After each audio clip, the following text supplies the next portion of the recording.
Bonjour à tous et bienvenue à la matinale donc du DRAPS de ce jour. Une matinale consacrée à la présentation du programme GBG, programme Good Behavior Game.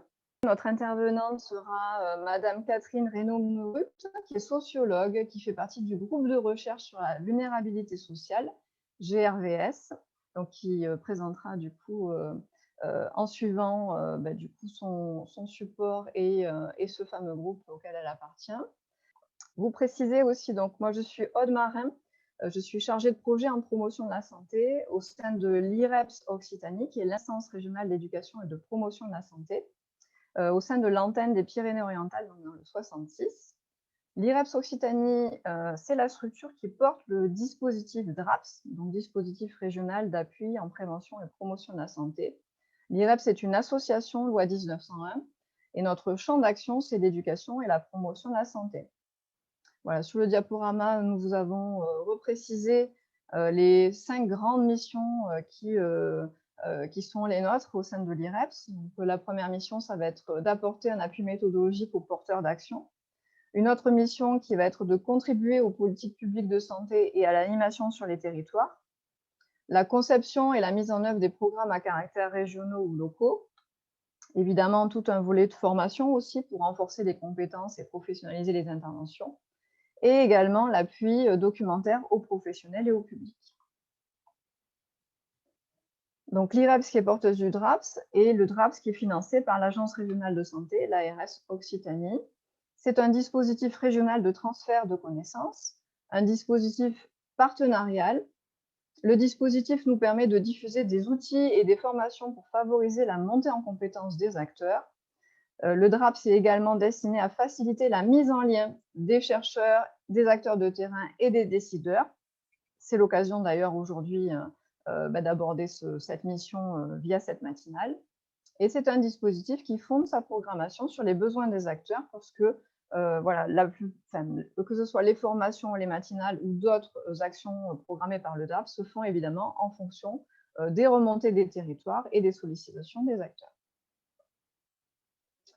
Les matinales de la recherche, elles ont pour objectif de valoriser des projets issus de recherche interventionnelle grâce à la mobilisation des données probantes, de favoriser les échanges sur les pratiques de recherche interventionnelle en santé publique et en promotion de la santé, de soutenir le développement de projets de recherche innovants, d'évoquer également les freins et les conditions de réussite d'une recherche interventionnelle et d'aborder les questions de mise à l'échelle dans un autre contexte. Et avant donc de laisser la parole à Madame Catherine Reynaud-Morupt, une petite question, voilà, pourquoi finalement s'intéresser au développement des compétences psychosociales, donc ces fameuses CPS, avec un rappel de ce qu'on entend par compétences psychosociales. Donc si on reprend la définition de l'OMS, les compétences psychosociales sont la capacité d'une personne à répondre avec efficacité aux exigences et aux épreuves de la vie quotidienne. En gros, on pourrait dire, pour faire assez simple et rapide, que ce sont finalement des compétences de vie. Ces compétences vont permettre de favoriser le développement global, que ce soit un développement social, un développement émotionnel, cognitif et également physique. Les CPS permettent d'améliorer les relations sociales, d'augmenter le bien-être et contribuent donc à diminuer des comportements défavorables à la santé et à augmenter les comportements favorables, d'où l'intérêt évidemment de ces CPS dans le champ de la promotion de la santé. Les CPS ont un rôle essentiel dans l'adaptation sociale et la réussite éducative. Et donc, il y a un réel intérêt à développer ces compétences psychosociales dès le plus jeune âge, de manière continue, et ce, dans différents environnements de vie. Pour ceux qui avaient pu participer à la matinale du DRAPS organisée par le département des Pyrénées-Orientales l'an dernier, nous étions attachés à présenter le programme de soutien aux familles et à la parentalité, PSFP. Donc, c'était un programme de renforcement des compétences parentales et des compétences psychosociales chez les enfants âgés de 6 à 11 ans, au sein du coup plutôt du foyer et de la famille. Et là, du coup, aujourd'hui, ça va être l'occasion de présenter un autre programme au niveau des compétences psychosociales également, mais cette fois qui, du coup, a pour lieu d'implantation l'école. Et je vais du coup laisser la parole à Madame Reynaud-Morupt pour du coup la suite et la présentation qui va durer en gros 1 heure. Et comme nous vous l'évoquions tout à l'heure, on aura ensemble 30 minutes d'échanges et de questions via le chat. Donc je vous invite à ouvrir la partie de chat sur votre écran et à poser vos questions au fur et à mesure pour que nous puissions du coup échanger avec Madame Reynaud-Maurupt en suivant.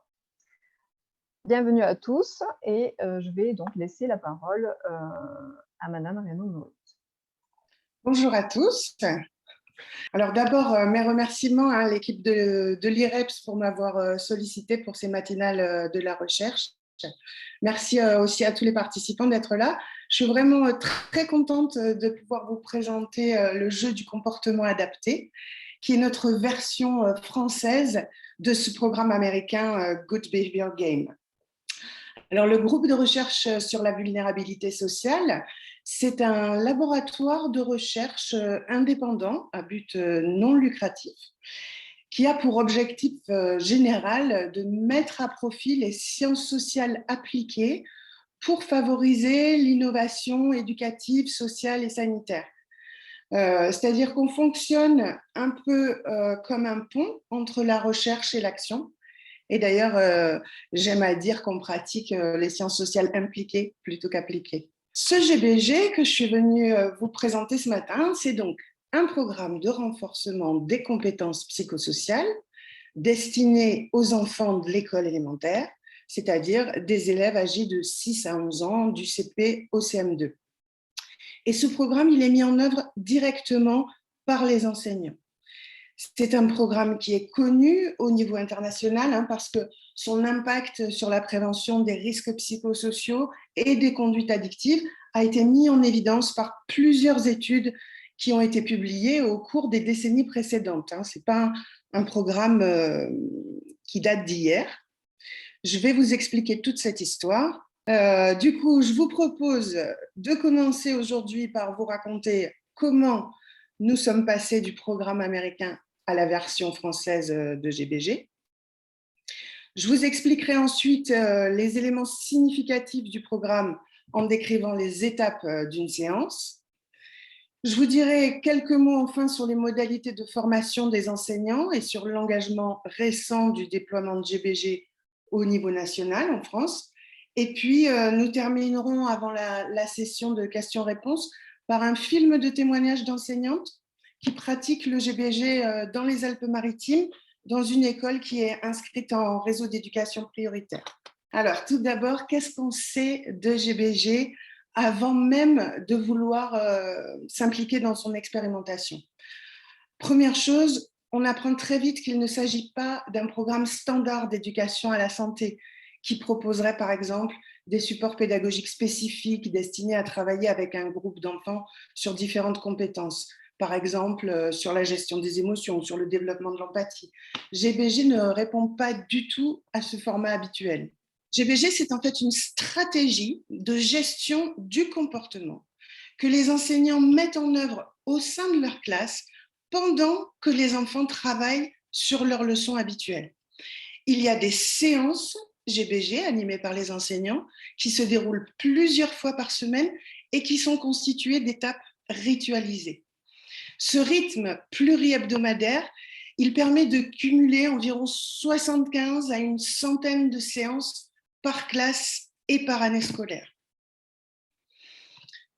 Je vous disais en introduction que GBG était reconnu en matière de prévention des risques psychosociaux et des conduites addictives du fait d'études d'impact qui ont été publiées sur cette question au cours des dernières décennies.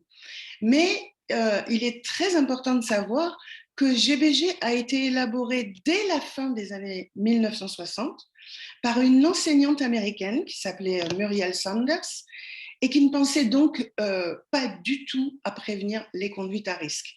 Son objectif était de construire une stratégie qui permette de socialiser les enfants dans leur rôle d'élève et de réduire les comportements agressifs et perturbateurs. Nous avons un premier article scientifique qui sort sur GBG en 1969 et à partir de là, des enseignants américains se saisissent de l'expérience de Sanders et mettent en place le GBG dans leur classe pour faciliter un climat scolaire positif propice aux apprentissages. C'est ensuite une vingtaine d'années plus tard, au milieu des années 80, le département de santé mentale de l'université Johns Hopkins de Baltimore reçoit une subvention significative pour mettre en place une étude contrôlée et randomisée de longue durée qui était destinée à identifier des stratégies efficaces en matière de prévention en santé mentale. À cette période, Baltimore connaît l'un des plus forts taux de criminalité des États-Unis. Un quart de la population vit sous le seuil de pauvreté. La guerre des gangs sévit dans la ville. Et dans les écoles, les situations en classe peuvent parfois être explosives. Shepard Kellam, qui dirige le département de santé mentale de Johns Hopkins, veut tester l'impact de stratégies éducatives conduites en milieu scolaire auprès des enfants sur les comportements de santé ultérieurs chez ces mêmes personnes devenues adultes. Et il va retenir GBG entre autres programmes. La cohorte de Baltimore, qui est donc la première étude d'efficacité sur le programme GBG, regroupe 1196 enfants qui étaient âgés de 6 à 7 ans durant l'année scolaire 1985-1986. Ce sont 41 classes, 19 écoles qui ont participé à l'étude, des écoles qui, dans leur très grande majorité, sont situées dans les quartiers pauvres de la ville. Alors, ces élèves, ils ont pratiqué GBG en CE1, ou bien ils l'ont pratiqué en CP puis en CE1, et ensuite ils ne l'ont plus pratiqué du tout, mais ils ont été suivis par l'équipe scientifique pendant 13 années, jusqu'à ce que ces élèves aient atteint l'âge de 20 ans. Et à cette date, donc 13 ans plus tard, la cohorte comprend tout de même 77% de l'échantillon initial, ce qui est remarquable pour un suivi de cohorte d'une telle durée avec ce type de population. Dès la première année d'implantation à Baltimore, la comparaison des classes GBG et des classes contrôle montre que les comportements perturbateurs ont significativement diminué dans les classes GBG. L'analyse met aussi en évidence que cette baisse des comportements perturbateurs, elle est d'autant plus marquée chez les garçons qui étaient considérés comme difficiles par leurs enseignants au moment de leur entrée en CP. Un peu plus tard, au fil de l'étude, au collège et au lycée, on constate que ces mêmes élèves ont moins recours aux services de santé scolaire pour des problèmes d'émotions incontrôlées ou de conduite addictive. Nous arrivons ensuite au recueil de données à la fin de l'étude. Là, vous avez un tableau qui regroupe les principaux résultats de l'étude de Baltimore, les plus célèbres, alors que les bénéficiaires du GBG dans leur enfance ont atteint l'âge de 20 ans. Alors, si vous voyez la mention rose à gauche, en bas de l'écran, c'est pour rappeler que les résultats consignés dans ce tableau sont certifiés toutes choses égales par ailleurs. Cela signifie qu'avec une marge d'erreur très faible, nous pouvons considérer que les différences observées entre le groupe GBG et le groupe contrôle sont bien liées au fait d'avoir pratiqué GBG ou pas, et que ces différences ne sont pas liées à d'autres facteurs qui seraient des facteurs de confusion. Si vous regardez par exemple la première ligne, vous voyez que les tentatives de suicide et les pensées suicidaires sont divisées par 2 chez les garçons comme chez les filles dans le groupe GBG. Les troubles de la personnalité antisociale sont réduits de 32% pour tous les bénéficiaires du programme et même de 52% dans le sous-groupe des garçons qui étaient considérés comme perturbateurs en CP par leurs enseignants. Je vous laisse globalement prendre connaissance des résultats du tableau, mais les 3 dernières lignes, par exemple, permettent de comprendre pourquoi GBG est valorisé aujourd'hui en termes de prévention des conduites addictives. Vous voyez, 19% des garçons qui ont pratiqué GBG dans leur enfance consomment des drogues illicites une fois arrivés au début de l'âge adulte, alors qu'ils sont 38% dans le groupe contrôle, ce qui fait un risque réduit par 2 pour les bénéficiaires de GBG, et un risque même réduit de 65% dans ce sous-groupe des garçons qualifiés de perturbateurs en CP. Alors, devant ces chiffres, on se dit que le programme est bénéfique pour tous, hein, il est connu comme un programme de prévention universelle, mais on remarque que son effet est renforcé pour les enfants les plus vulnérables au départ. On peut donc poser l'hypothèse sérieuse qu'en plus d'être un programme de prévention universelle, GBG participe également à réduire les inégalités sociales de santé. Sur les lignes suivantes, hein, vous voyez l'usage abusif d'alcool, le tabagisme, qui montrent des tendances similaires. Il faut savoir que depuis la publication de ces résultats de Baltimore, les expérimentations du programme GBG se sont multipliées dans le monde, avec des résultats obtenus qui sont variables, hein, mais souvent positifs. Il faut notamment signaler que la première implantation européenne du programme GBG, qui date des années 2000 en Hollande, a bénéficié d'une étude d'impact qui a suivi les jeunes bénéficiaires et un groupe contrôle jusqu'au collège, l'équivalent de notre fin cinquième. Cette cohorte qui a été suivie dans les métropoles d'Amsterdam et de Rotterdam, elle montre notamment la réduction très significative de l'initiation précoce au tabac et à l'alcool entre 11 et 13 ans chez les collégiens qui ont bénéficié de GBG dans leur enfance. Nous avons donc plusieurs études de cohorte qui concluent à l'impact du programme sur les conduites à risque des enfants devenus adolescents ou adultes. Alors aujourd'hui, il y a plus de 500 articles scientifiques qui sont référencés sous le mot-clé GBG dans la seule base de données médicale Medline. Sur la base des articles qui ont été publiés dans des revues à comité de lecture jusqu'en mars 2018, le Washington State Institute for Public Policy effectue une étude d'impact économique qui estime qu'$1 investi aujourd'hui dans l'implantation GBG en école élémentaire permet de viser une économie de $62 à terme sur le plan de la prise en charge sociale et sanitaire, ce qui représente sur le fil de la vie une économie de plus de 8 000 € par bénéficiaire. Alors, les chances d'obtenir ce ratio sont dites de 76%. Ces estimations, elles sont liées à la variabilité des résultats selon les lieux et les hypothèses les plus probables considèrent que cela s'explique essentiellement par la capacité des porteurs de projets à respecter les éléments clés du programme qui garantissent les effets attendus.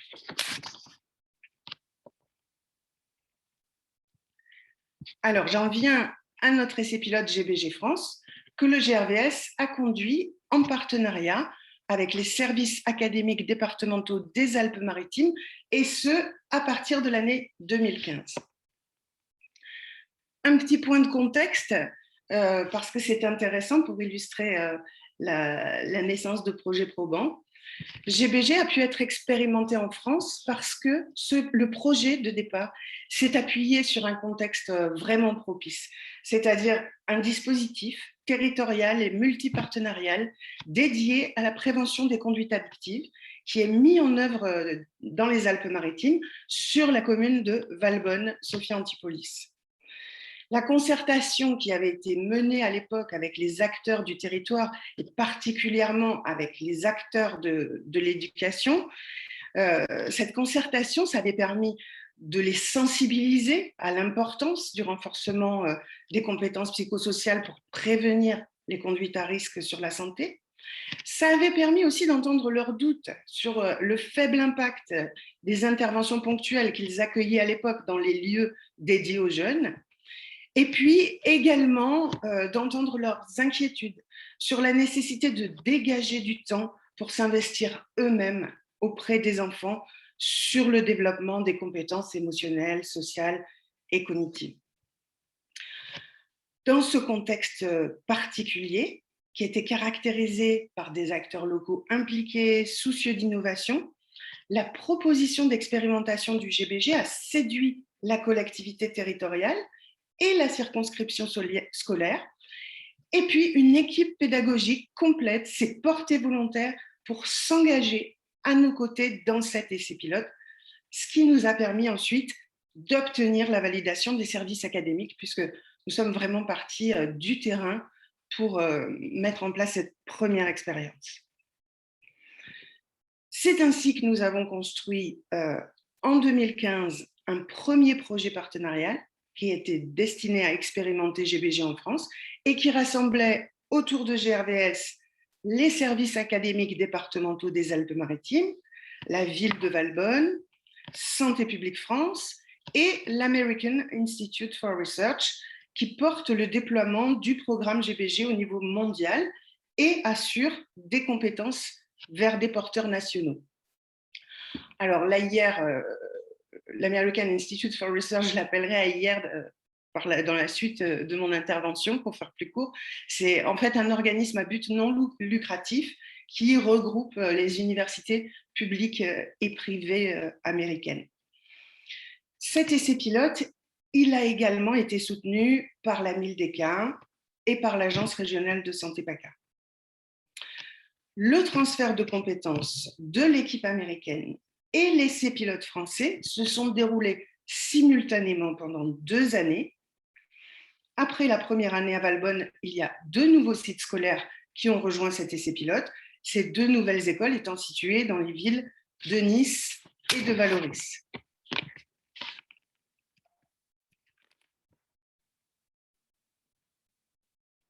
Alors, notre objectif à l'époque, c'était d'implanter le programme sur les 3 sites scolaires sous la supervision de l'AIR.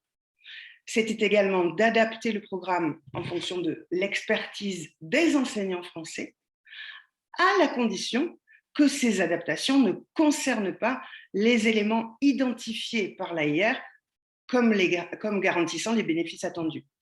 Et puis, il s'agissait évidemment, bien sûr, d'acquérir les compétences pour conduire un déploiement en France et enfin, de mener une étude d'acceptabilité auprès des parties prenantes. En ce qui concerne la méthode utilisée, je vous propose de noter surtout que 35 enseignants ont participé à cet essai pilote dans les Alpes-Maritimes. Ils ont suivi la formation, ils ont mis en œuvre le programme auprès de 660 enfants et ils ont recueilli des données. Ils ont également fourni une expertise, de même que leur inspectrice de circonscription et leur conseillère pédagogique, expertise qui nous a permis de finaliser la version française du programme.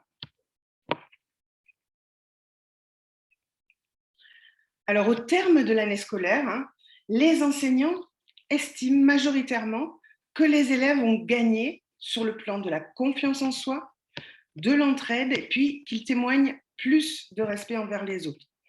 Ils soulignent l'apaisement du climat scolaire avec une réduction nette des comportements perturbateurs pendant toutes les séances GBG, mais aussi au fil de l'année pendant le reste du temps de classe.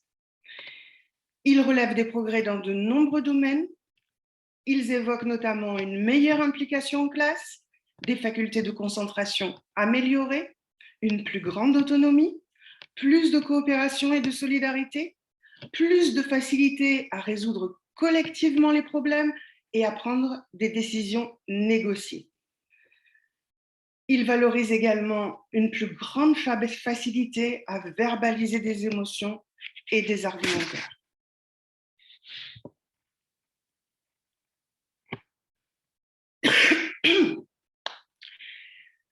Les inspectrices de circonscription et les conseillères pédagogiques qui encadraient les équipes qui ont participé à l'essai pilote, elles ont quant à elles particulièrement valorisé l'impact de GBG sur la gestion de classe mise en œuvre par les enseignants.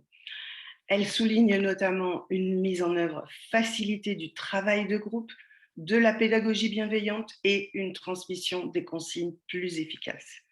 Un niveau de bruit généralement toujours maîtrisé. Elles insistent aussi sur le fait que la méthode permet aux enseignants de prendre du recul en se mettant en situation d'observation, ce qui les conduit à affiner et à mieux ajuster l'ensemble de leurs pratiques pédagogiques, au-delà même des questions de gestion comportementale. Alors, vous pouvez retrouver des éléments plus détaillés sur les résultats de l'essai pilote en particulier dans cet article que nous avons publié dans la revue éducation, santé et société. À savoir en tout cas que l'American Institute for Research a validé le fait que la version française est conforme au programme original, ce qui n'est pas le cas de toutes les implantations dans le monde. Effectivement, notre essai pilote nous a conduit à effectuer seulement 2 modifications dans notre version française. Et je vais attirer particulièrement votre attention sur ces 2 modifications dans la partie suivante que nous allons aborder immédiatement. Ce que je vous propose maintenant, c'est de vous expliquer le déroulement d'une séance, étape par étape, ce qui va me permettre d'insister sur les éléments clés qui font vraiment la force de la stratégie GBG.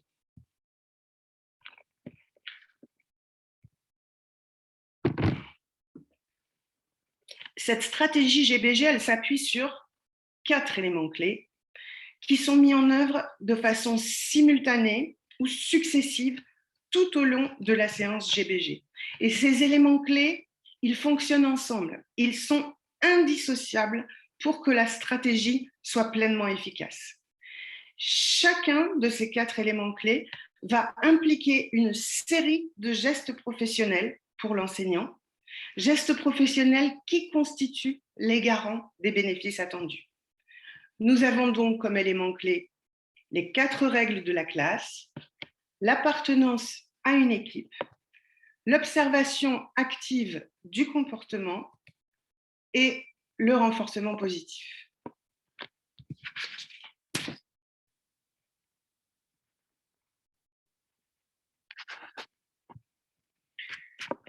Une séance GBG, elle peut se décomposer tout simplement, pour l'expliquer, en 3 étapes. Avant le jeu, pendant le jeu, après le jeu. D'abord, nous avons une introduction pendant laquelle l'enseignant et les élèves vont mettre les règles de la classe en contexte au regard de l'activité scolaire qui va s'effectuer pendant le jeu du GBG. Le jeu GBG commence ensuite. Il est d'une durée variable. Il va concerner des activités courtes en début d'année scolaire, puis des activités de durée plus longue au fil de l'année. Et enfin, la séance se termine par une clôture qui est dédiée aux félicitations et au feedback sur l'activité qui vient de se dérouler. Donc, je vais reprendre avant le jeu, pendant le jeu, après le jeu. Avant le jeu, l'enseignant commence donc par choisir une activité scolaire. Au début de l'année, ce sont principalement des activités de réinvestissement qui portent sur des matières académiques, le français, les maths par exemple. Mais au fil de l'année, le GBG peut concerner toute activité qui est conduite au sein de l'école, y compris les activités sportives, les déplacements dans les couloirs ou même une sortie scolaire. Cette activité scolaire réalisée pendant le GBG peut donc concerner n'importe quelle matière. Et ce peut être une activité réalisée de façon individuelle, en binôme ou en groupe.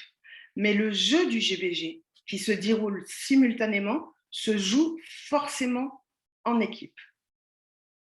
Au fil de l'année, on insiste bien sûr auprès des enseignants pour effectuer le travail de groupe, parce que ce sont dans ces circonstances que le GBG produit ses effets les plus fins en termes de renforcement des compétences psychosociales. Ces équipes GBG, elles sont hétérogènes, toujours hétérogènes, du point de vue du genre, garçon-fille, du point de vue du comportement perturbateur versus comportements prosociaux, et également en termes de capacité d'apprentissage. La composition des équipes, elle va être modifiée régulièrement, généralement toutes les 3 semaines, pour amener les enfants à interagir avec des profils différents. Et puis, ces équipes, elles ne sont pas en concurrence entre elles. Si elles respectent toutes les règles de comportement de la classe pendant le GBG, toutes les équipes peuvent gagner.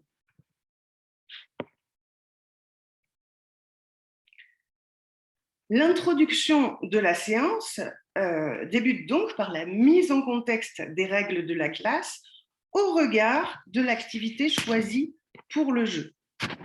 Alors, effectivement, pendant les séances GBG, les règles de la classe qui sont valables tout au long de la journée deviennent les règles du jeu qu'il faut respecter pour pouvoir gagner.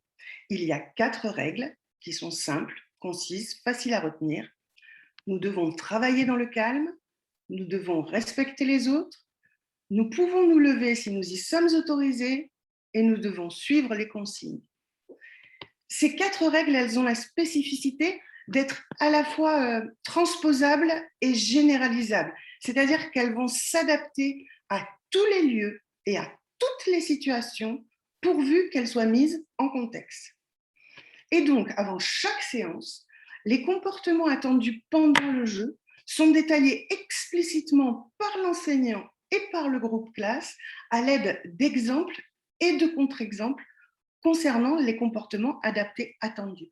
Cela va permettre aux enfants de mieux comprendre ce qui est attendu d'eux et de leurs coéquipiers, et donc de limiter les interventions correctives grâce à des attentes comportementales qui sont détaillées de façon préventive. C'est ce qu'on appelle l'enseignement explicite des comportements sociaux, et l'enseignement explicite des comportements sociaux est donc au cœur de la pratique du GBG.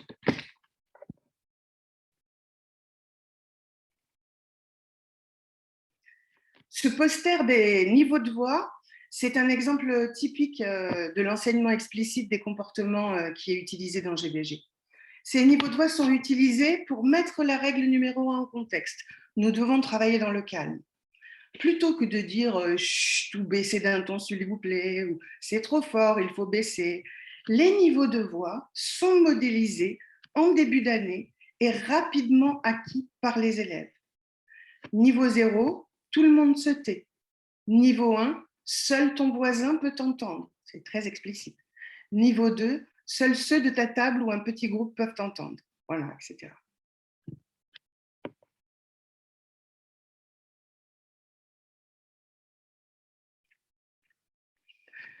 Je vous parlais tout à l'heure des adaptations que nous avions faites dans notre version française.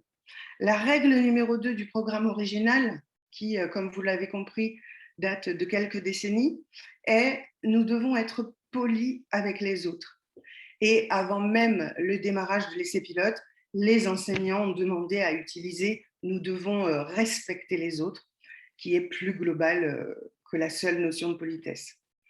Mais au final, dans la pratique, nous nous sommes rendus compte que l'intérêt de cette modification est encore plus important que nous l'imaginions, parce qu'elle est largement mise à profit par les enseignants pour favoriser l'acquisition des comportements adaptés en travail de groupe.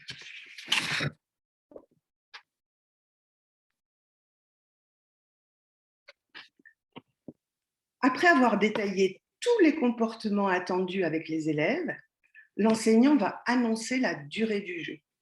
À partir du moment où le jeu commence, l'enseignant doit se consacrer à l'observation des élèves. Il va recueillir des données sur le respect des 4 règles, mais aussi sur les interactions entre élèves au sein de chaque équipe. Il est très important de comprendre que les données recueillies pendant la séance GBG sont véritablement le moteur du programme. Ces données vont favoriser et alimenter une pédagogie différenciée, mais aussi l'éducation positive, parce que dans GBG, l'enseignant argumente toujours ses félicitations à l'aide des données recueillies pendant la séance. Pendant le jeu, l'enseignant n'a pas le droit d'intervenir pour aider ses élèves, ce qui est un grand levier pour renforcer l'autonomie. Par contre, il signale à chaque équipe quelle règle est enfreinte à l'aide d'une phrase type, ce qui doit conduire l'équipe à se remobiliser pour surmonter collectivement cette difficulté. De ce fait, la situation du jeu va conduire les élèves à surveiller leur propre comportement, mais aussi à réguler celui de leur coéquipier. Et à la fin du jeu, toutes les équipes qui ont enfreint les règles moins de 5 fois, donc 4 fois maximum, ont gagné le jeu du GBG.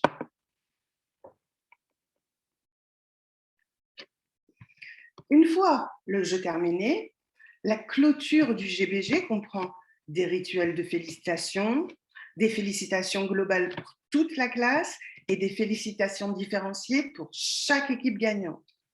Se déroule ensuite une célébration des victoires. Les capitaines d'équipe consignent leur victoire sur le tableau des gagnants de la semaine. Ils distribuent des jetons à leurs coéquipiers. Et ce cumul des jetons va permettre d'obtenir des récompenses. Des récompenses qui sont individuelles et matérielles pour les élèves des équipes gagnantes pour les tout premiers jeux, mais on fait en sorte que les tout premiers jeux soient simples et gagnés par tous. La difficulté arrive ensuite. Mais très rapidement, en ce qui concerne les récompenses, les équipes vont économiser leurs jetons pour offrir à l'ensemble de la classe une récompense collective et intangible qui peut être, on peut tout imaginer, venir déguisé en classe, prendre un petit déjeuner avec l'enseignant, faire une sortie au parc, etc. Et puis ensuite, l'enseignant anime un retour réflexif avec le groupe classe qui permet de consolider les apprentissages comportementaux, de partager les clés du succès en matière de coopération, d'organisation, de résolution des difficultés, ou encore d'exprimer ses émotions dans un contexte à la fois apaisé et bienveillant.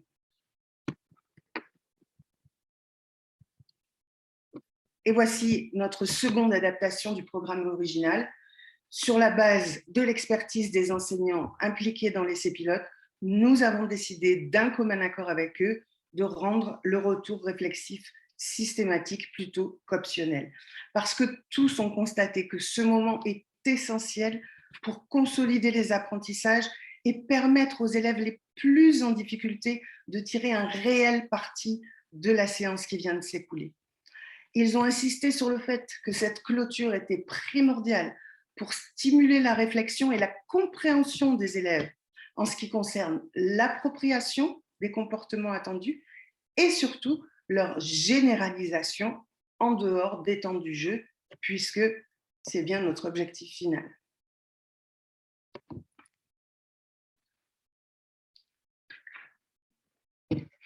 Alors, avant de commenter le graphique que vous voyez à l'écran, j'ai quelques précisions à vous faire pour que ce soit plus clair.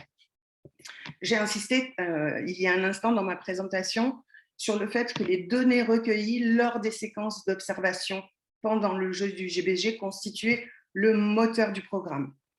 Après chaque séance GBG, l'enseignant va consigner sur un rapport de score les caractéristiques du jeu, entre autres la matière, le niveau de voix, la modalité individuelle en groupe et le nombre d'infractions pour chacune des règles du GBG, et ce, pour chaque équipe. Alors, en ce qui concerne l'enseignant lui-même, l'analyse de ces rapports de score successifs va lui permettre d'observer si les élèves ont des difficultés particulières dans une configuration spécifique ou pour une règle en particulier ou dans une configuration d'équipe nouvelle. Dans le programme GBG, les enseignants effectuent également des observations secrètes chaque semaine, pendant le temps scolaire classique, en dehors des séances GBG. C'est-à-dire qu'ils vont consigner les infractions aux règles de comportement, comme ils le feraient au cours du jeu, mais sans que les élèves ne soient au courant. Cela va permettre à l'enseignant de faire un diagnostic sur un temps scolaire classique ou un temps scolaire critique, de comprendre les aspects comportementaux et les contextes sur lesquels il faut particulièrement travailler avec les enfants. Cela va lui permettre aussi d'estimer l'internalisation des comportements attendus en dehors des temps du jeu, en contexte ordinaire. Et donc, bien évidemment, nous prenons copie de l'ensemble de ces rapports de score et les rassemblons par année d'implantation. Et sur ce graphique, vous pouvez donc observer l'exemple des Alpes-Maritimes pendant l'année scolaire 2019-2020, l'année dernière, qui, en termes de semaines de programme, a été une année scolaire raccourcie du fait du premier confinement. Donc, moins de semaines de programme, moins de séances. Nous avons tout de même ici 543 séances GBG et 217 observations secrètes qui ont été recueillies dans une vingtaine de classes. Les courbes que vous voyez présentent l'évolution hebdomadaire du nombre moyen de comportements perturbateurs pendant les séances GBG et durant les observations secrètes. Nombre moyen qui est ajusté, bien sûr, pour être comparable sur une durée identique et un nombre identique d'équipes GBG dans les classes. En ordonnée, vous avez donc le nombre moyen de comportements perturbateurs et puis en abscisse, le nombre de semaines de programme. La ligne verte nous montre que le nombre moyen de comportements perturbateurs est bas toute l'année durant les séances GBG, ce qui témoigne déjà de conditions propices aux apprentissages durant ces séances. Et la ligne bleue, c'est celle des observations secrètes. On observe qu'elle démarre beaucoup plus haut en début d'année, et puis vous voyez qu'elle se réduit au fil du temps, ce qui est pour nous un indicateur de généralisation des comportements attendus pendant le temps scolaire classique, et donc plus globalement d'apaisement du climat scolaire. Alors ce graphique, il est particulièrement intéressant pour notre démonstration en termes de généralisation des comportements attendus en dehors des temps du jeu. Mais il ne faut pas oublier quand même qu'il écrase, si je puis dire, la réalité du renforcement des compétences psychosociales que l'on pratique avec les élèves. Je vous donne un exemple pour me faire comprendre. En début d'année scolaire, l'enseignant va par exemple consigner une infraction dans la règle numéro 2, nous devons respecter les autres, parce qu'un élève insulte un camarade ou bien parce qu'il est désagréable avec l'un de ses coéquipiers. Mais en fin d'année scolaire, les infractions à la règle numéro 2 se sont diversifiées au fil du temps.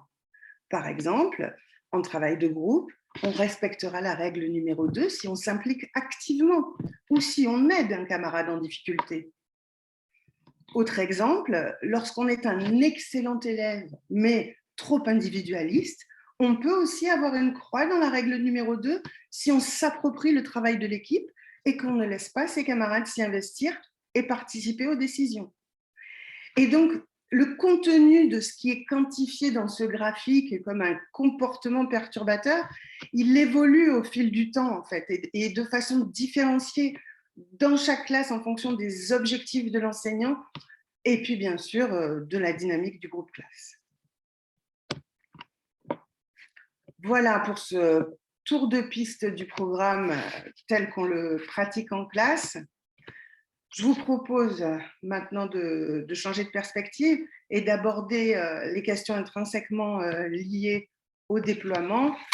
Je vais commencer par la formation des enseignants. Alors, en ce qui concerne la formation des enseignants, l'objectif, c'est de les amener à une pratique efficace du GBG en une année scolaire. L'année va débuter par une formation de 2 journées qui est consacrée à l'implantation du programme. Cette formation, elle va permettre de comprendre pourquoi et comment mettre GBG en pratique et puis de découvrir les ressources et les outils.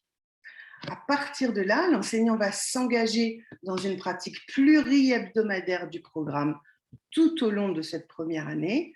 Et tout au long de cette première année, il va recevoir la visite d'un formateur GBG qui vient dans sa classe tous les 15 jours, et ce pour chaque enseignant. Les enseignants sont réunis une nouvelle fois au début du 2e trimestre de l'année scolaire pour la 3e journée de formation qu'on appelle la booster. C'est une journée qui est consacrée au partage des pratiques, à la complexification des séances GBG au regard des compétences psychosociales que l'on souhaite particulièrement développer, et puis aux tactiques pour soutenir cette généralisation des comportements attendus en dehors des temps du jeu. Les visites en classe se poursuivent donc après la booster, au même rythme que tous les 15 jours, jusqu'au mois de juin. Chacune de ces visites en classe est suivi d'un entretien en face à face avec l'enseignant, qui va se dérouler généralement entre midi et 2, et qui va permettre de faire le point sur tous les aspects positifs de sa pratique et sur les pistes d'amélioration. C'est-à-dire que quand un formateur GBG vient dans une école, en général, il effectue 3 observations de 45 minutes dans 3 classes différentes, puis 3 entretiens d'analyse de pratique pendant la pause méridienne. Alors, du coup, cette formation GBG, elle repose essentiellement sur l'accompagnement individualisé en classe par les formateurs GBG. C'est beaucoup de temps de travail, mais c'est pour ça que c'est efficace. Dans les Alpes-Maritimes, les formatrices GBG sont du coup des professionnels de GRVS. Dans les autres territoires qui ont débuté l'implantation à ce jour, les formateurs GBG sont des professionnels qui exercent dans des structures investies dans le domaine de la prévention santé et qui travaillent en partenariat avec les services départementaux de l'éducation nationale sur leur territoire.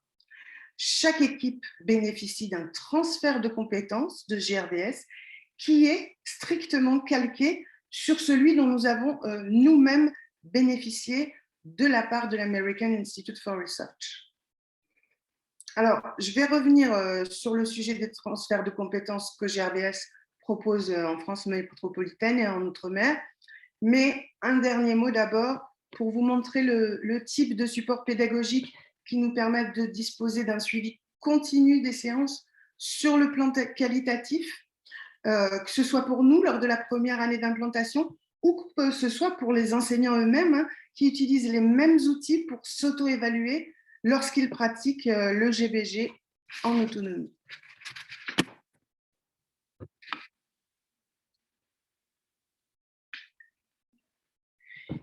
L'acquisition des pratiques GBG, elle est donc progressive tout au long de cette première année d'implantation, puisqu'on va se concentrer au départ sur le respect du processus, c'est-à-dire les étapes de la séance, avec une attention particulière qui est portée sur la pratique de l'observation active, du recueil de données, du renforcement positif, mais aussi sur l'utilisation habile de la dynamique de groupe.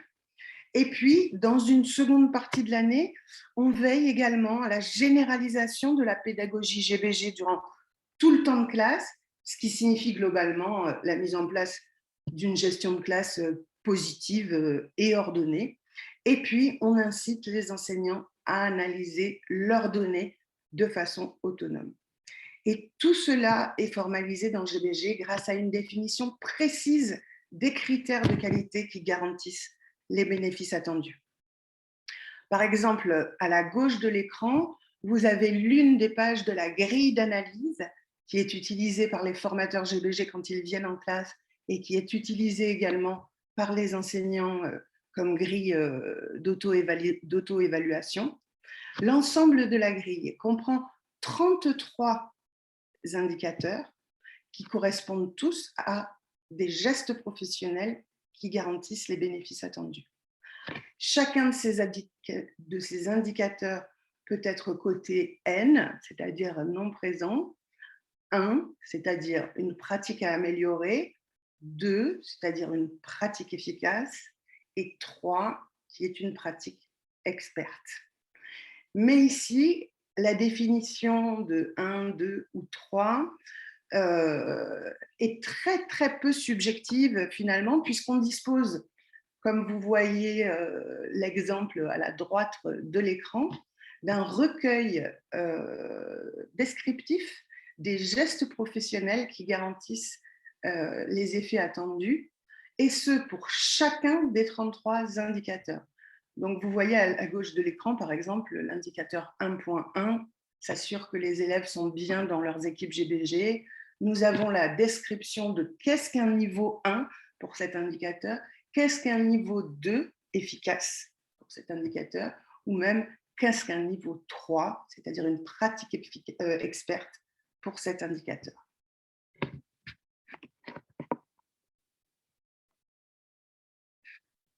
Alors, quelques mots maintenant sur notre engagement très récent du déploiement national du programme.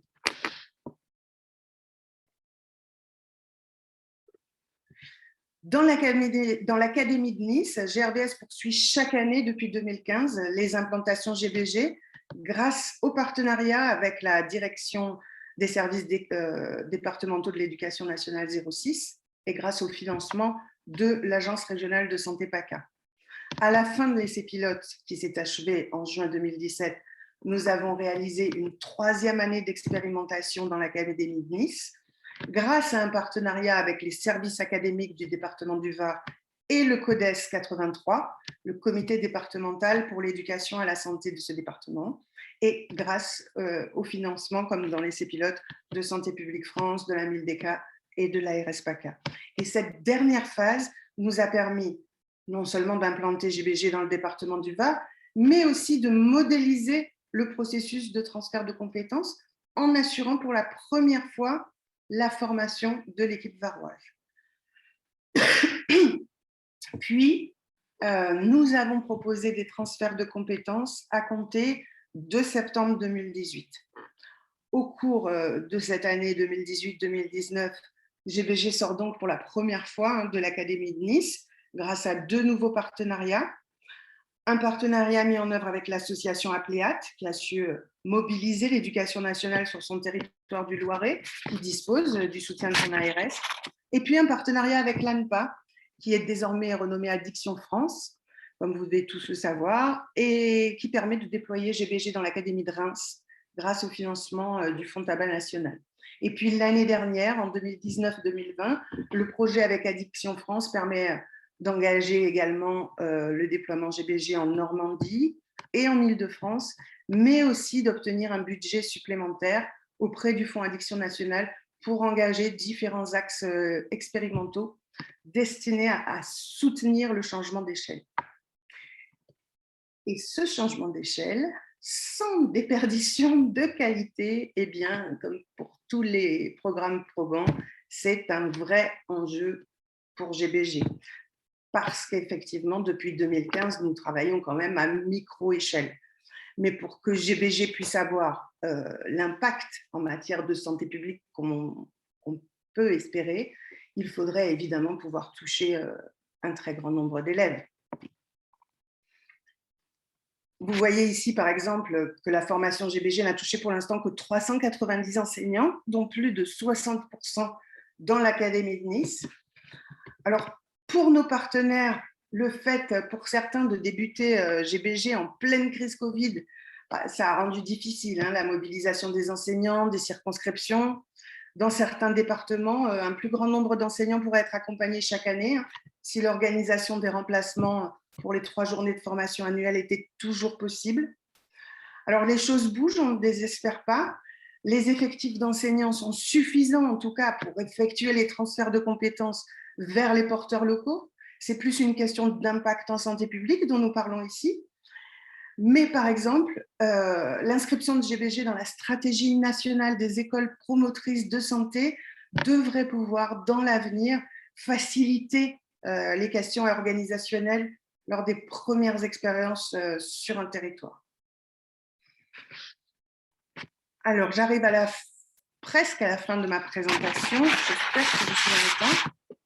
Je voulais vous parler du processus de transfert de compétences pour terminer que nous proposons en France sur le modèle de celui dont nous avons bénéficié de la part de l'équipe américaine, c'est-à-dire comment formons-nous les formateurs GBG qui accompagnent les enseignants sur leur territoire.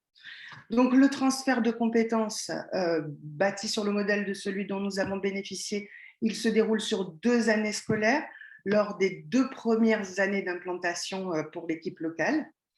D'abord, l'équipe locale va suivre avec les enseignants la formation initiale à l'implantation du programme, les 2 jours dont je vous ai parlé pour les enseignants tout à l'heure.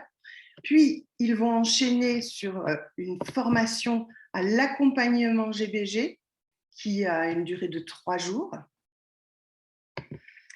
Tous les 15 jours à partir de là, nous avons des réunions d'analyse de pratique, en visio bien sûr, entre GRDS et les chargés de prévention sur les situations qu'ils rencontrent en classe. Et ensuite, au fil de l'année, on déroule des visites sur site où on vient observer leur travail, le travail qu'ils effectuent avec les enseignants. On anime la formation booster, on revient faire une visite sur site. Et en fin de première année, on effectue une formation à l'animation de la formation initiale. Puis, en cours de deuxième année, une formation à l'animation de la booster, ce qui permet au cours de l'année 2 à l'équipe locale de prendre la main sur les formations et d'effectuer leur première expérience sous notre supervision avec une formatrice GBG en backup, bien sûr. Juste cette diapo pour vous penser à vous dire que Santé publique France a engagé une étude d'efficacité sur notre déploiement en France. Cette étude, elle va entre autres permettre d'analyser plusieurs milliers de rapports de score, de séances GBG et d'observations secrètes, et de les confronter aux caractéristiques de la population scolaire, ainsi qu'à la qualité des pratiques GBG auxquelles elle a été exposée, puisque nous pouvons les quantifier à partir de nos indicateurs qualitatifs, de critères qualité que je vous ai montré tout à l'heure. Voilà, pour terminer, je vous propose donc de visionner ensemble un film de témoignage d'enseignantes qui exercent dans la circonscription de Nice 2, dans une école élémentaire REP+, qui est en réseau d'éducation prioritaire. On le regarde ensemble et puis je serai bien sûr disponible pour répondre à vos questions.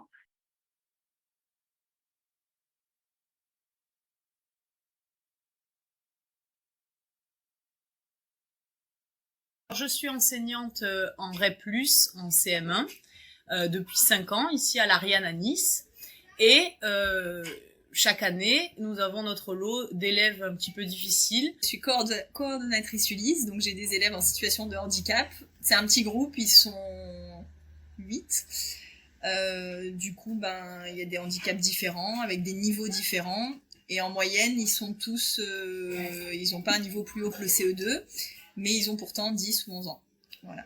Alors, je suis enseignante en CE1 en REP+, dans les Alpes-Maritimes, et j'ai actuellement 12 élèves parce que je suis dans un système de dédoublement de classe pour favoriser un apprentissage plus individualisé. Je suis enseignante donc en REP+. J'ai une classe dédoublée de 15 élèves. Ce sont des CE1. Pour autant, j'ai des cas un petit peu particuliers aussi dans ma classe. J'ai des troubles du comportement. Je travaille en REP+, dans un quartier donc considéré difficile. Donc je fais partie des dispositifs dédoublés. L'année dernière, j'avais des CP dédoublés et j'étais en GBG. Là, cette année, j'ai suivi ma classe en CE1 dédoublée, donc j'ai 14 élèves en moyenne.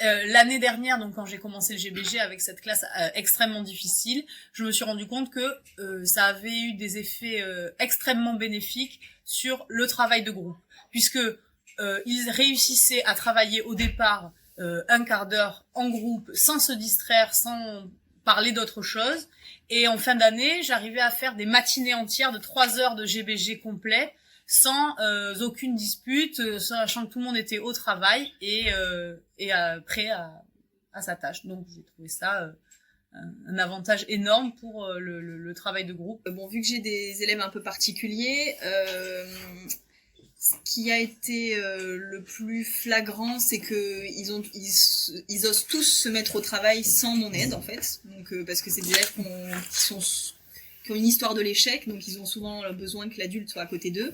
Et là, ils arrivent avec le GBG à se mettre au travail sans moi, à bien être attentifs aussi pendant la passation de la consigne pour réussir au mieux, parce qu'après ils savent que moi je peux plus les aider. Donc ça a beaucoup changé. Et aussi par rapport au fait que ils commencent à savoir chacun quels sont leurs points forts, quels sont leurs points faibles. Donc chacun arrive à trouver une place et arrive à se mettre en valeur à un moment donné dans les jeux que je pratique. Ces séances GBG quotidiennes infusent sur le comportement général de la classe, et donc dans toutes les activités, ils arrivent à se parler correctement et à se sentir valorisés. Du coup, plus personne n'ose pas parler, plus personne ne se sent rejeté, exclu.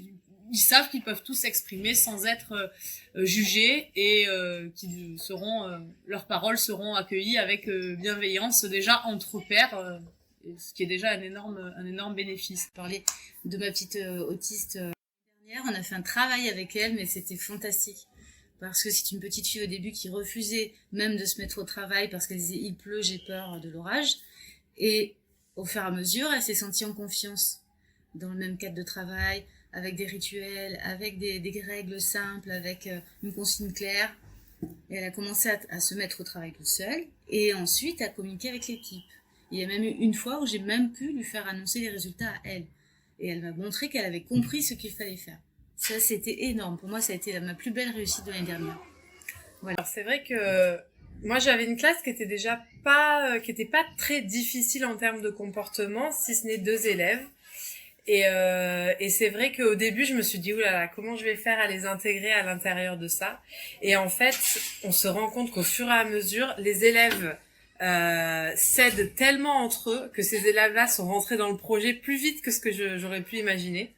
Et vraiment, on voit les bénéfices pour chacun. C'est une meilleure estime, c'est une meilleure entraide, mais vraiment l'entraide, c'est quelque chose que je n'avais pas au début. Ils ne travaillaient absolument pas en groupe au début. Avant que je fasse le GBG, maintenant, c'est le jour et la nuit. Donc vraiment au niveau de l'entraide, au niveau de la confiance, ils s'encouragent beaucoup, donc ça donne confiance. Ils arrêtent pas d'être beaucoup plus gentils les uns avec les autres, donc ça c'est hyper important parce qu'ils sont plus dans la moquerie comme ils pouvaient l'être au début. Avant c'était t'es nul, tu sais pas faire ça. Maintenant c'est plus tout ça, c'est attends tu sais pas, je vais t'aider et ça c'est juste exceptionnel de les voir s'entraider comme ça. Surtout que c'est sans notre aide, c'est pas nous qui leur demandons de s'aider, c'est eux-mêmes, ils savent qu'ils le font et ils le font pour un bénéfice personnel pour la personne qui va aider et lui et la personne qui va recevoir. En fait c'est vraiment une relation gagnant-gagnant quoi. Du coup voilà la coopération, beaucoup plus de cohésion de groupe par tout ce qu'on met en place, le fait qu'ils travaillent en groupe, qu'ils aient des noms de groupe. Moi, ils ont même fait des cris de guerre de groupe. Donc, du coup, voilà, une ambiance du coup de classe qui est beaucoup plus positive, liée justement à ces moqueries qui cessent, liée à cette entraide, liée à cette cohésion et cette appartenance à un groupe. Et puis en plus, ça dépasse ce que j'expliquais à la formation Booster pour moi. Ça dépasse le stade de l'école parce que vraiment, on sent qu'en tant qu'individu, l'enfant, il progresse énormément parce que ça, c'est quelque chose qui va se ressentir aussi en dehors de la classe, en récréation, dans son rôle avec d'autres enfants qui font pas forcément le GBG, dans son rôle en famille aussi, parce qu'on en a déjà parlé avec les frères et sœurs, etc. Donc c'est vraiment des bénéfices pour moi qui sont vraiment hyper élevés.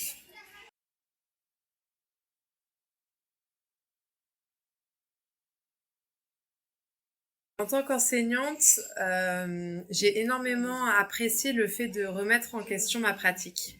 Et en fait, cette remise en cause de ma pratique, elle a juste été dès les premières séances, je me suis dit, mais en fait, c'est génial parce que ça m'a apporté du temps pour observer mes élèves. Je les connais beaucoup plus, hein. C'est-à-dire qu'en fait, quand on les observe, on se rend vraiment compte, tiens, lui, il est plus leader, lui, il est plus suiveur, elle regarde. Elle est plutôt en train de se dire qu'est-ce qui va se passer. Et ce qui est intéressant, c'est de voir l'évolution des enfants. Parce que quelqu'un qui était justement plutôt réservé, au fur et à mesure des jeux, on va le voir prendre des initiatives, même tenir tête à certains leaders, etc. Donc ça, c'est hyper intéressant, toute cette remise en cause de ma pratique et de mes réticences par rapport au travail en groupe. Ça m'a fait beaucoup de bien aussi pour je sais pas, voir mes élèves d'une autre façon. C'est-à-dire qu'en fait, je les vois jouer et un élève qui joue n'est pas la même chose qu'un élève qui travaille. Et du coup, j'arrive beaucoup plus à cibler leur sensibilité aussi et voir les choses sur lesquelles on peut peut-être travailler aussi en dehors du GBG pour chacun. Ça m'a permis aussi de les voir coopérer entre eux et de réfléchir un petit peu à comment je pouvais les associer ou pas. Parce que ça peut être intéressant aussi de mettre tous les leaders entre eux pour voir comment les échanges se font. Et puis après, oui, au niveau du débriefing, c'est vrai que moi, je prends un plaisir fou à débriefer des séances parce que c'est trop génial de les féliciter tout le temps, en fait. C'est-à-dire que quand on se rend compte que dans la vie, en général, mais ça aussi, c'est pareil, c'est encore ouvert à la vie, c'est qu'on est toujours en train de pointer du doigt les choses négatives, les choses difficiles. Et puis, on s'encourage pas assez, on se donne pas assez de compliments. Et en fait, quand on se complimente tout le temps, eh ben, on se rend compte que finalement, on n'a plus que le bon qui vient.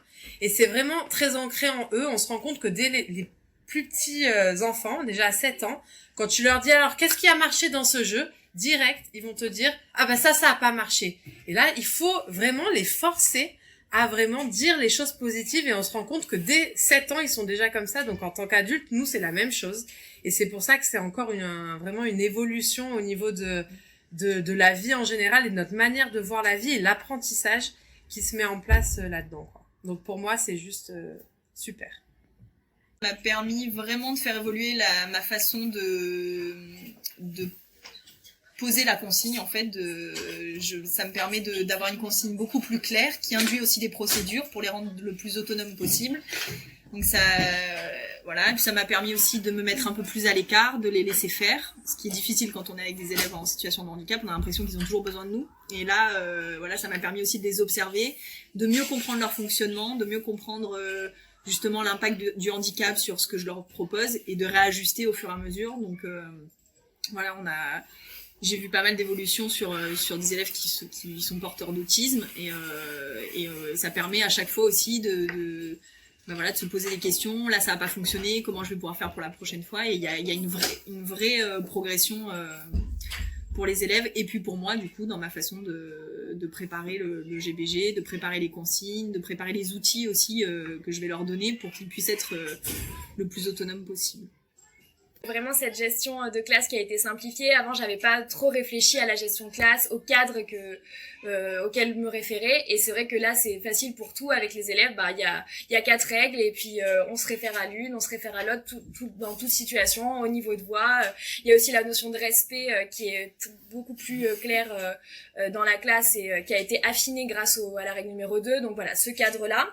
Ensuite, moi, j'ai une meilleure connaissance de mes élèves parce que la partie observation, j'ai trouvé toujours hyper intéressante de pouvoir voir ce qu'ils étaient capables vraiment de faire quand ils étaient tout seuls. Comme je ne peux pas me multiplier et aider chacun des élèves en difficulté qui ont en général des difficultés différentes, le fait qu'ils soient en groupe fait qu'on est plus performant dans l'aide et dans le travail qu'ils apportent. Donc du coup, moi, les élèves peuvent plus progresser chacun individuellement, alors que moi-même, seule, je n'aurais pas pu me dédoubler. Donc c'est vraiment une aide précieuse que d'être en groupe et de pouvoir compter sur des élèves qui en tutorent d'autres et qui savent le faire et qui le font bien.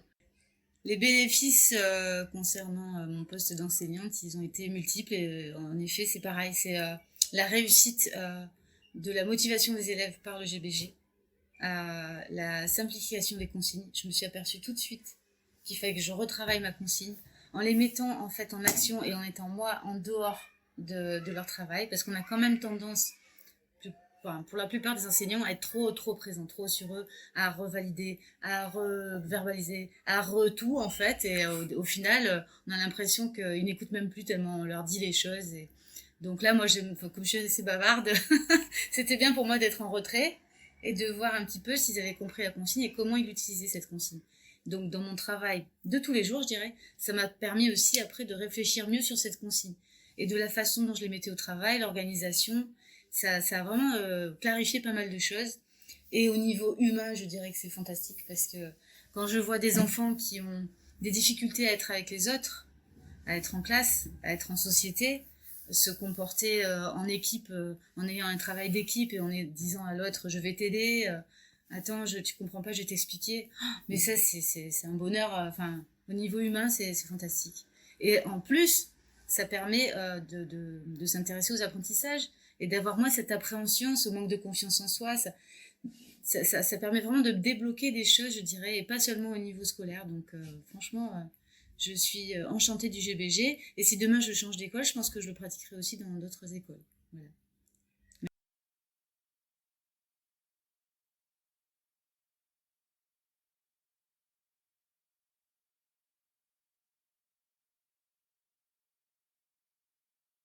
Merci, du coup, Madame Reynaud-Mouret pour cette présentation et aussi pour la diffusion de ces témoignages, du coup, très, très éclairants.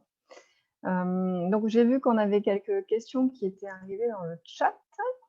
Hop.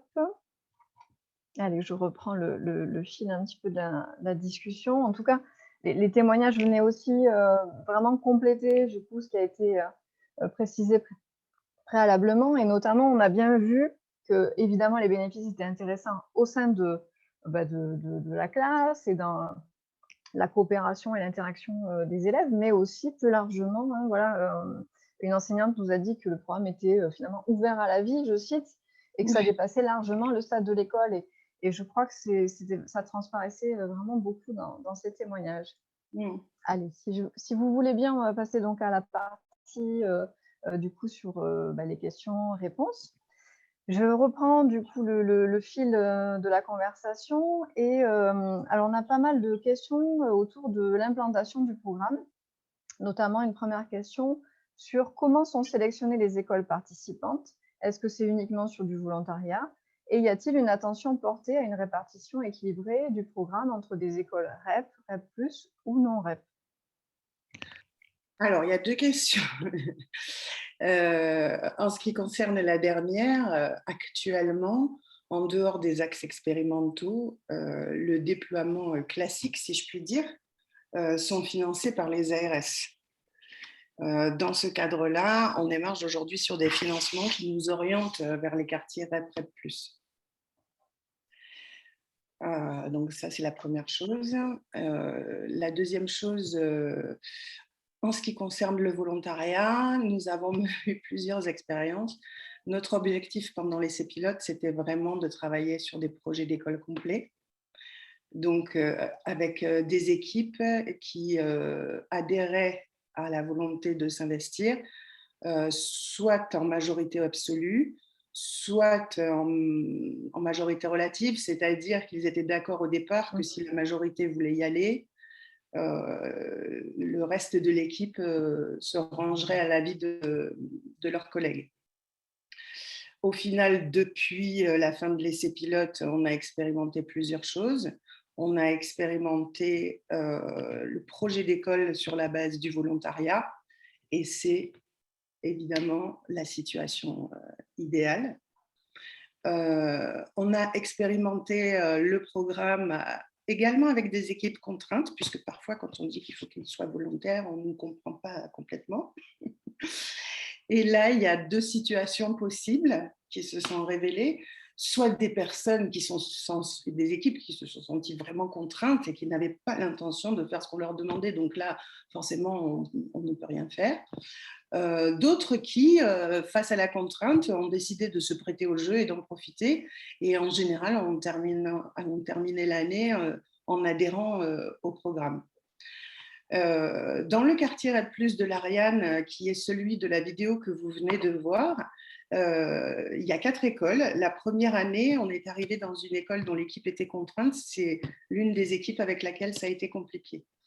Et du coup, l'année suivante, on s'est accordé avec la circonscription en disant on recommence, mais au lieu de viser une école, nous avons 20 places, s'inscrit qui veut des 3 écoles restantes. Et là, du coup, on n'était pas sur des projets d'école, on était sur 3 équipes partielles. Ça s'est magnifiquement passé. Et à part 1 ou 2 personnes, l'année suivante, les autres se sont inscrits à la formation.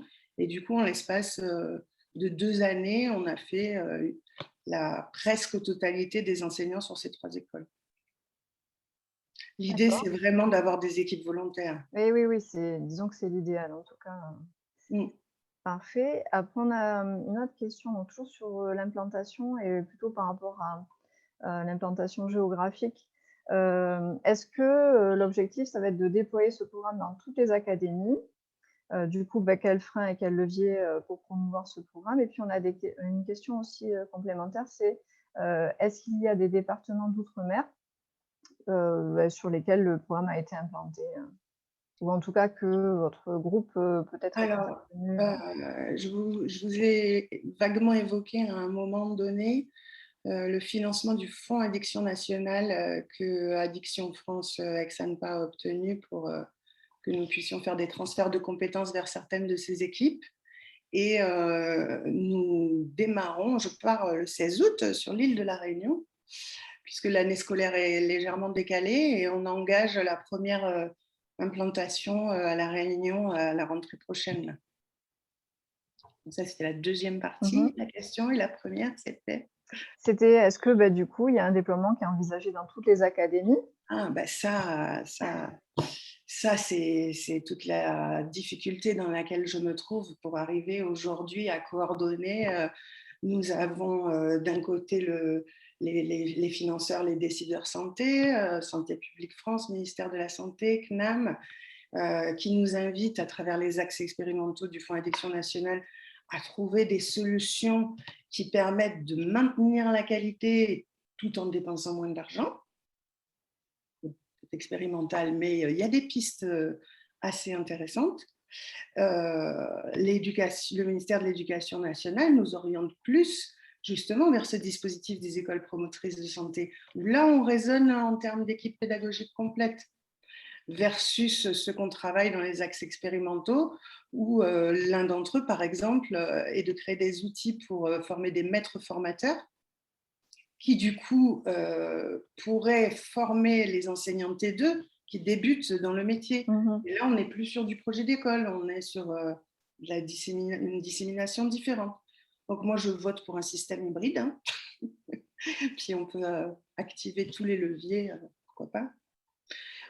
Ensuite, en ce qui concerne le déploiement dans les académies, c'est à la discrétion et au bon vouloir des acteurs locaux. C'est-à-dire que les territoires sur lesquels c'est implanté aujourd'hui, c'est parce que des structures investies dans la prévention avaient le souhait de développer GBG et ont travaillé à la mobilisation des acteurs de l'éducation nationale sur leur territoire. Le premier contact pivot est souvent celui de l'infirmière conseillère technique auprès du recteur et du DAZEN, de préférence avec des équipes déjà plus ou moins prémobilisées sur le terrain, ce qui peut être possible pour nos partenaires puisqu'ils mettent en œuvre d'autres programmes, hein, donc ils sont déjà en lien avec des équipes. Pour l'instant, ça s'est passé comme ça, c'est-à-dire qu'ensuite, les académies sont libres de choisir si ça les intéresse ou pas. En tout cas, quand ça marche bien, c'est parce que ça part du terrain. Hein. Oui, et ça rejoint l'idée du volontariat dont on parlait aussi tout à l'heure. Voilà, forcément, quand l'impulsion vient du terrain, évidemment, les effets sont plus intéressants. Merci pour ces précisions. Après, on a une question alors, qui est aussi liée à l'implantation. On parlait des enseignants formés et vous évoquez avec nous des perspectives justement dans les écoles de formation des enseignants. Et une question aussi complémentaire, quelle place peut avoir l'infirmière scolaire dans ce projet?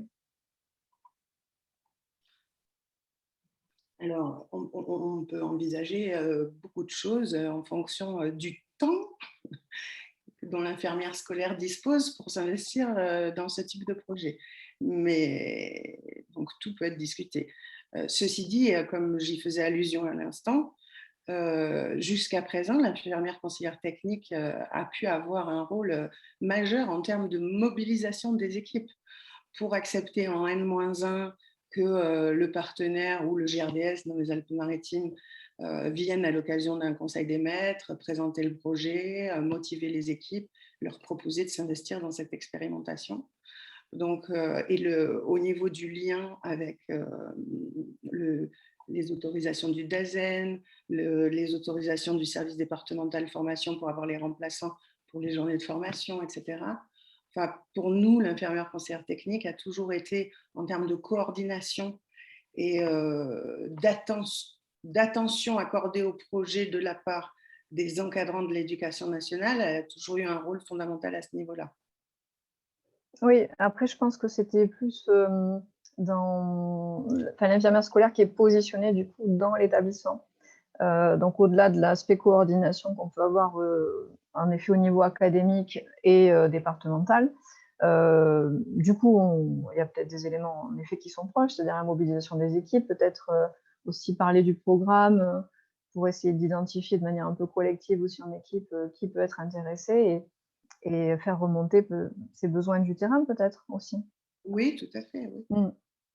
Alors après, c'est vrai que les infirmières conseillères techniques ne sont pas les infirmières conseillères techniques auprès du recteur et du DAZEN.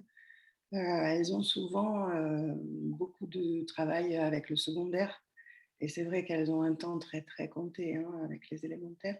Mais ça, je suppose que ça dépend des situations, des terrains, des circonscriptions. En tout cas, c'est ce que j'ai observé jusqu'à présent. Oui. Ensuite, on a une question aussi.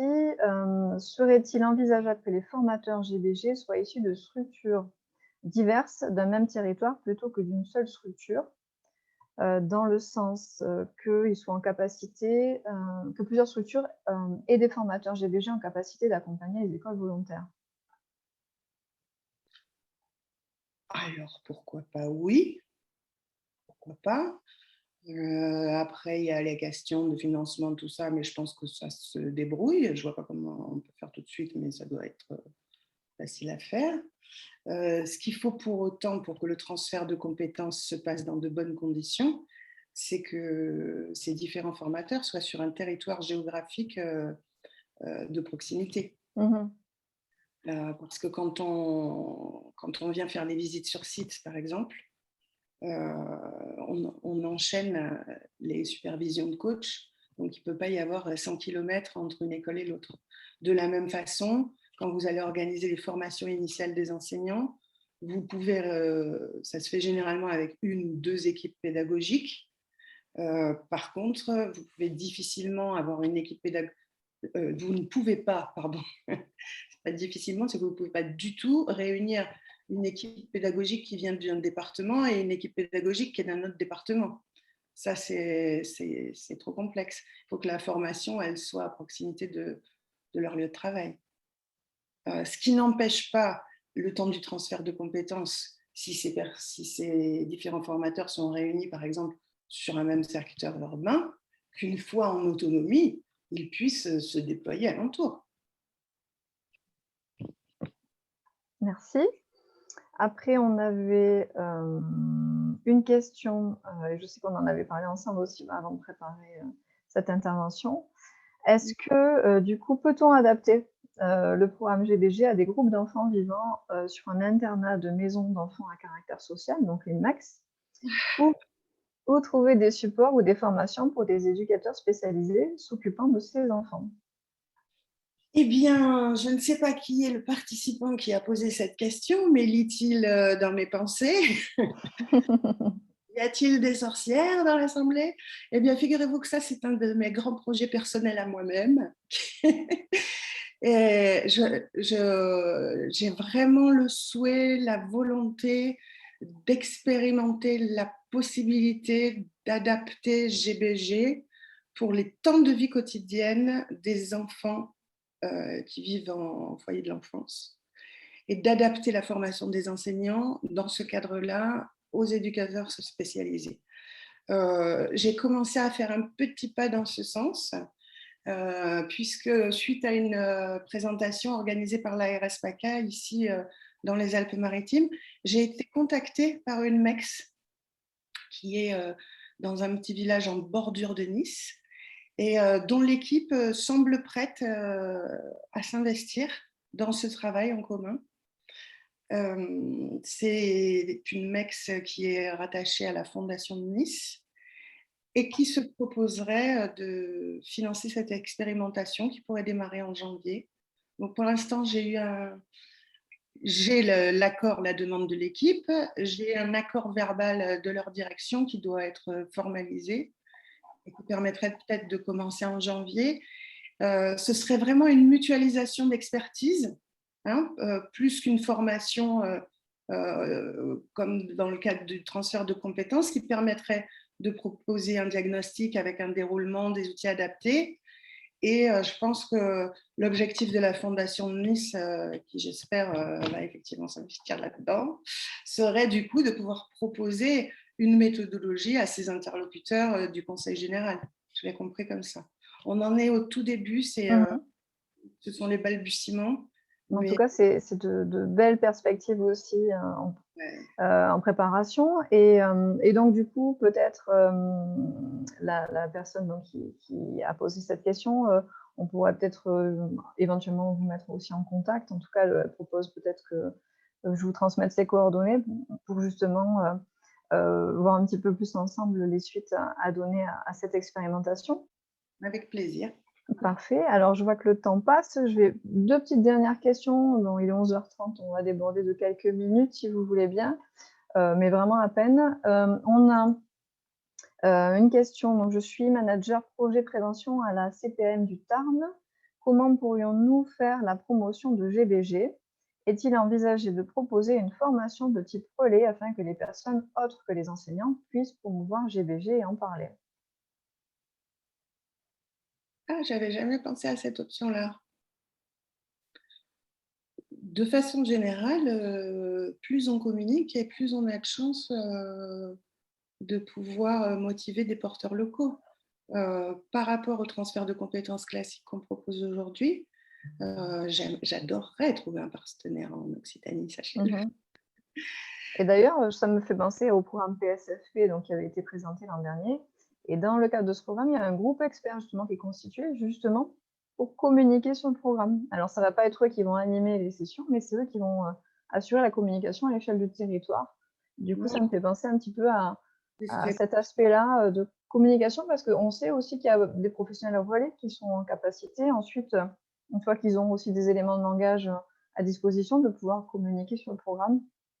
C'est très, très intéressant parce qu'il faut quand même se rendre compte qu'en termes d'organisation avec l'éducation nationale, a fortiori pour la première année d'implantation, ça nécessite quand même de s'y prendre à l'avance. Donc, pour une implantation, une formation, un transfert de compétences qui démarre en septembre, en général, l'équipe porteuse de projet, elle s'investit déjà dans la communication aux équipes pédagogiques et aux services académiques dès décembre, janvier, au plus tard du plus tard. Hein. Parce qu'il faut que les formations soient inscrites au plan de formation continue. Généralement, ils le bouclent en mars-avril. Donc après, s'ils sont super motivés, ils arrivent tout de même à organiser des choses. Enfin, c'est quand même plus serein d'être inscrit dès le mois d'avril dans le plan de formation continue. Donc, bien sûr, tout à fait. Oui, tout à fait. Et la dernière question, donc, qui va nous permettre du coup de conclure cette matinale, mais qui rejoint aussi ce qu'on évoquait précédemment pour démarrer là, sur l'implantation. A-t-on déjà en Occitanie des formateurs GBG? Eh bien non, justement. Et voilà. Non, justement, il n'y en a pas et je serais ravie qu'il puisse y en avoir. Donc là, je vous ai donné les régions dans lesquelles on est actuellement. Alors, c'est vrai que le partenariat avec l'ANPA, au niveau du transfert de compétences, on est aussi au niveau départemental parce que sinon, c'est vraiment trop complexe. Mais eux ont des structures régionales, donc ils ont l'ambition ensuite de déployer l'ensemble de leur région. Ce qui n'empêche pas à d'autres partenaires des mêmes régions de s'y investir, parce que des écoles, il y en a beaucoup. Hein. Il y en a largement assez pour tout le monde. Sur les autres territoires, le Loiret, les Alpes-Maritimes, le Var, on a vraiment un fonctionnement départemental. Mais en dehors des lieux que je vous ai cités, donc Île de la Réunion bientôt, Normandie, Île-de-France, Grand Est, PACA. Voilà où nous en sommes aujourd'hui. Parfait. Alors, on avait une petite question aussi sur la différence avec le programme PRODAS. Soit on y répond rapidement, soit on y répondra dans le mail avec le support, comme vous voulez.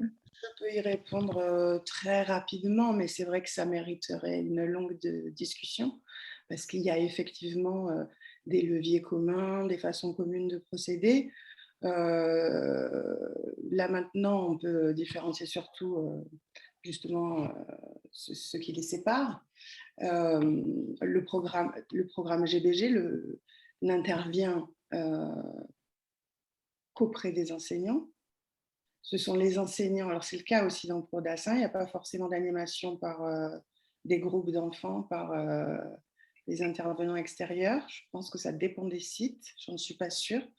Mais une chose est sûre, c'est qu'on est dans une gestion du comportement en classe, donc dans une stratégie que l'enseignant, c'est-à-dire que l'objectif de GBG, c'est que l'enseignant intègre le renforcement des compétences psychosociales dans sa façon d'enseigner les matières académiques. Tandis que vraiment dans le temps des activités de classe. Voilà, c'est quand même un élément vraiment spécifique aussi à ce programme. C'est pas du temps en plus. Ouais. Et du coup, le renforcement des compétences psychosociales, il se travaille à travers les situations de classe. Donc, PRODAS, on est sur un temps dédié avec des discussions qui peuvent concerner la classe, mais aussi ce qui se passe à l'extérieur. Je pense que c'est la principale différence qu'on peut dire en quelques secondes. Tout à fait. Je vois qu'il y a encore des questions qui arrivent. Bon, alors ça va être la dernière question. Qui peut devenir formateur et quels sont les prérequis pour être formateur? 2 questions du coup qu'on va Alors, regrouper. c'est super Et on intéressant. terminera là-dessus. C'est super intéressant parce que c'est une question sur laquelle on réfléchit encore au regard des différentes expériences qu'on a pu avoir jusqu'ici.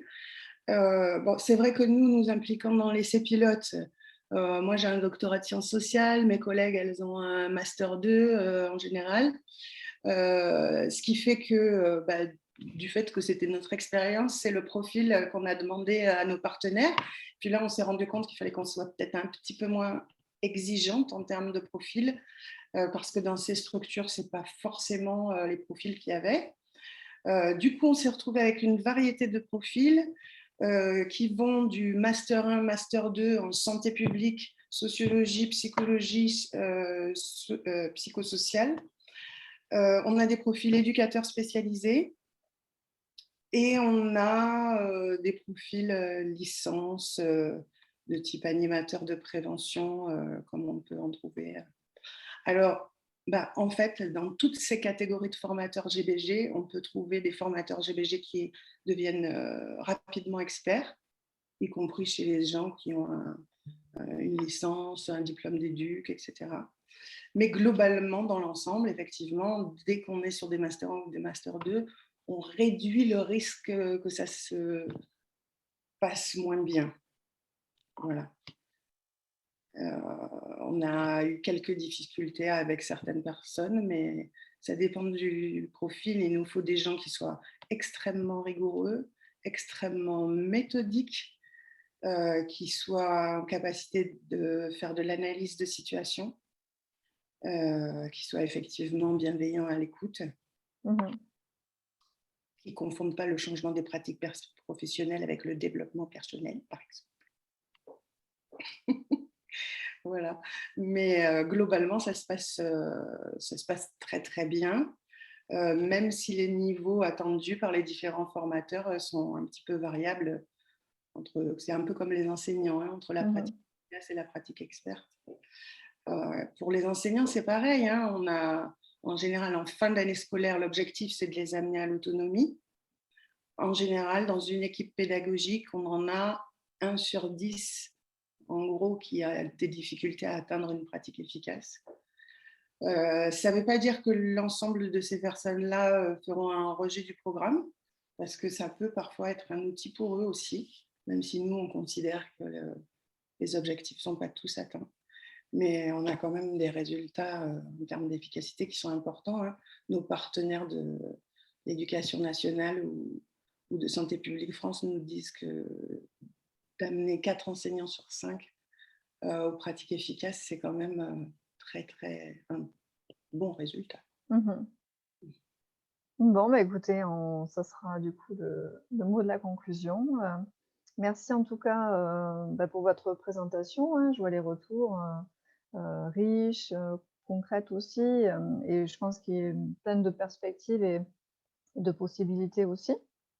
Donc, merci pour cette présentation. Merci aux participants d'avoir pris le temps ce matin aussi d'assister à cette conférence, de poser des questions et de réagir à ce sujet. Bonne journée à tous. Et donc, en suivant, nous vous enverrons les supports ainsi que le questionnaire d'évaluation, et la vidéo du coup de la captation sera disponible dans les prochains jours sur le site du DRAPS. Ah, parfait. Merci beaucoup. GRVS, avec plaisir. Merci à vous tous. Et puis, je suis disponible pour ceux qui auraient des questions très précises. Voilà. Merci beaucoup. Et belle journée à tous.